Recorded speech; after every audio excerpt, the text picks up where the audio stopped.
This is grade 10 SBQ number 1 of term 2. Question number 1, which of the forces below is a contact force? So basically it's not the gravity, nor the electric force, nor the magnetic force, it is the friction. It can be the friction, it can be the drag force, it can be also the air resistance. Question number 2, which of the following diagram below represents equilibrium? Equilibrium means that F net on all directions should be equal to 0. Now in the options I have always two situations. Let's have a look at situation number 1. I have 3 up and 3 down, 5 right and 5 left. So basically A is one of them. Situation 2, I have 3 up and 3 down, while only 5 is to the left, not cancelled by any right 5 Newton. Situation C, I have 20 up and 20 down, so also I do have net forces equals to 0. The sum of forces on the same line are equal to 0, so it is A and C.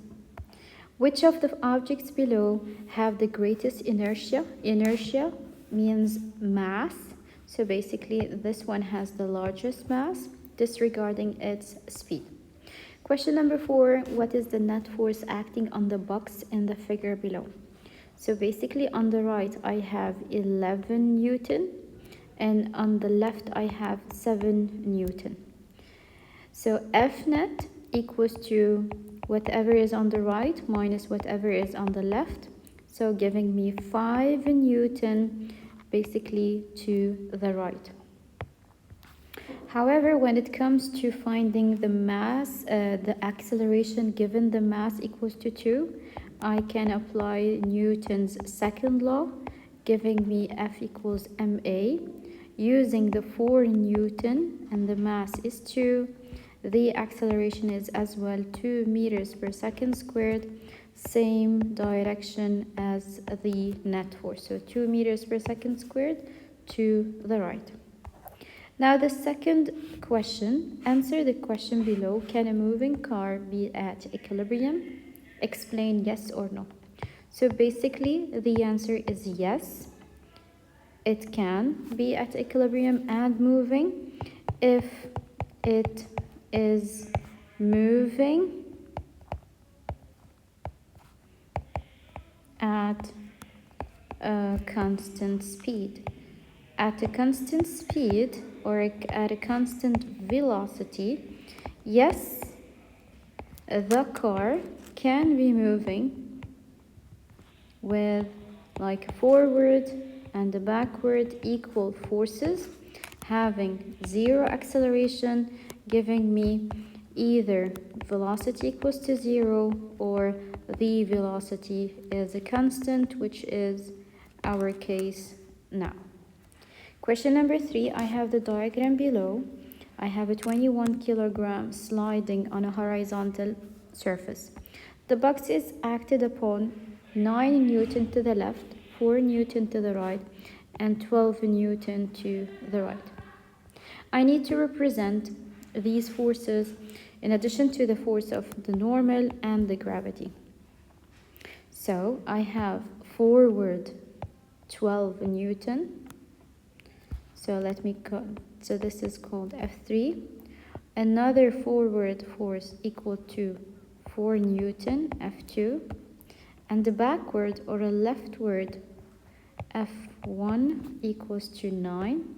However, also I can represent the F normal. This is not to scale, but better to have them equal to each other. Later, I need to calculate the net acting force on the object, on the box, using the horizontal forces. So basically F net equals to whatever, so basically the positive force here. So I have 12 forward, 4 forward, and 9 backward, which will give me 16 minus 9. I will have only 7 Newton. 7 Newton, and I need to identify the direction.